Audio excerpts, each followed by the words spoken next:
All right, today I'm going to begin with a very simple and easy picking exercise. It's got two notes. There they are, E and B, with a downstroke and an up. And we can make that a little smaller of a motion if we want to do it faster.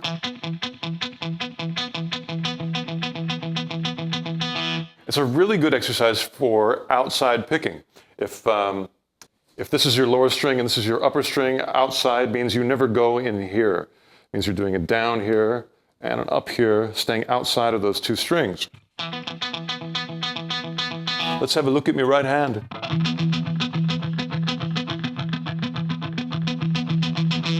Now, you would think, why would you ever want to learn such a simple exercise? It's too simple for me because I'm a complicated guitar player.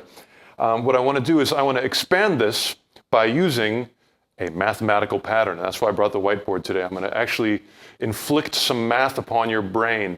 And here's what I'm going to do. I'm going to take an E minor triad, which is very useful in rock and heavy metal. That's the sound of E minor. And an E minor triad is three notes, E, G, and B. And it doesn't even matter how you play them, it's going to be a triad. I'm just going to play it like that to get the sound in your ear. So now you know what it sounds like, and let me write those notes down, because here's where the math comes in. I'm going to write down E, G, and B, and then I'm going to do it again, because the next one's going to be the next octave up. So this is how most guitar players play arpeggios, is they start at the bottom note, and they go dun, dun, dun, dun, dun, dun, and they can sweep pick it, you know, or however they do it, they just start at the bottom and they go all the way up, and that's the way most people play arpeggios.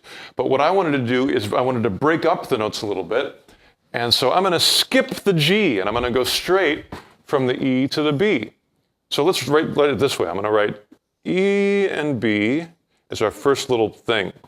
And that's easy to play, because that's basically the power chord that we started with. Back to our picking exercise. Let's actually play it on the 12th fret in 12th position. Again, this is so easy, it's no worries. The next part, I'm going to take the same principle, but I'm going to start with the G note, skip the B, and go to the E. So you can sort of see the pattern forming. You skip the middle guy. And so that is G and E. Now, playing this one, with guitar, it's unlike piano. You have different choices of where to play the notes. So you could play G and E like this. You could do it, but I'm going to do it like this. Now there you actually have to skip a string. You're not playing the A string. You're playing the G there and the E there, and you're skipping over the A string. But the picking is the same. You're still doing a down there and an up there, outside picking. So it doesn't really feel different. It's just a little bit bigger of a motion, but the same technique. So let's practice going between these two.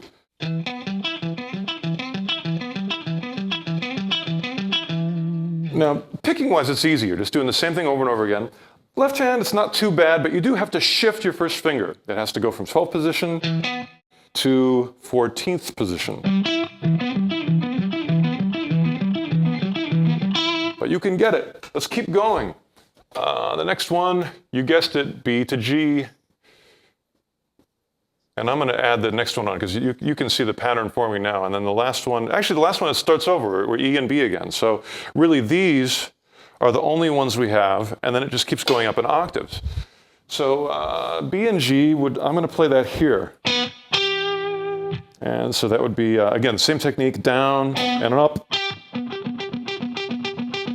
Now, on their own, it's not blindingly fast, but if you do them all together, and then keep going, working out the fingerings as you go, it's a nice sounding arpeggio, and it's not the typical that many guitar players tend to do. It's a little more, to me, the pattern is more interesting.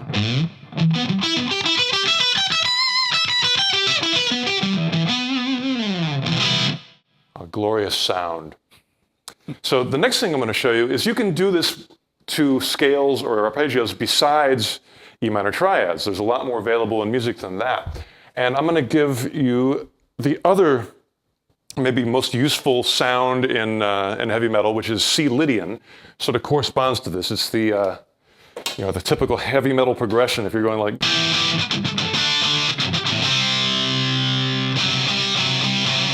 that's that C Lydian sound. I played that to get it in your ears, the sound of Lydian.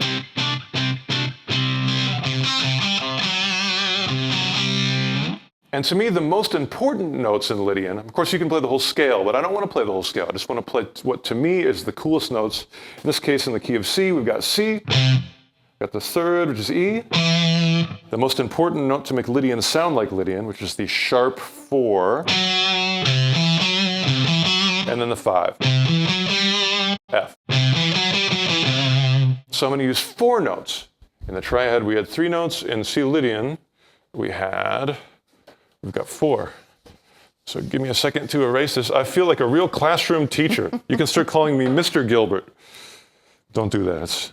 That'd be weird. Okay, so our notes are C. I gotta remember them. E, F sharp, G, and then again, we're gonna go up an octave, so I'm gonna put another C. Oh, I'm running out of room. Let's see. I think it's gonna be all right. I'll put one more F sharp just to make sure. All right, and we do the same thing. We're going to skip over. So we've got C. I'm going to go a little faster this time because you guys, you know the principle now. C and F sharp, you guessed it. E and G. F sharp and C. And G and E. Do we have another one? C and F sharp. Oh, we're back to the beginning. So there's 4 of them this time. 4 little 2-note sets. So again, the challenge when you work this stuff out is figuring out the fingering. Because on guitar, C and F sharp, that one's pretty easy because it's going to be, it would be a big stretch if you don't do it this way. So I'm just going to play through them. I'm going to give you the answer, which would be, and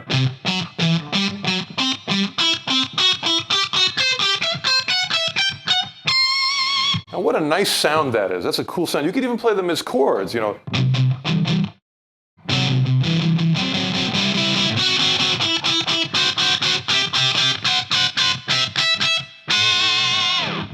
And to me, that's a really, even though it's math, like it's not even though, because it's math, it sounds good.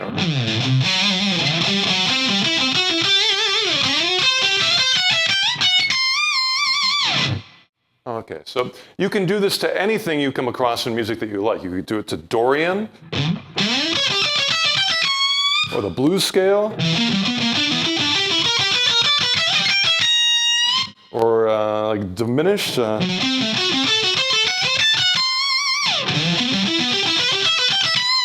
And there's back to our E minor triad. So it's a way of breaking things up by skipping the middle note and trying to choose the best notes to give you the flavor of the mode or arpeggio that you're playing. That's it. Enjoy the notes, play the good ones, and rock and roll.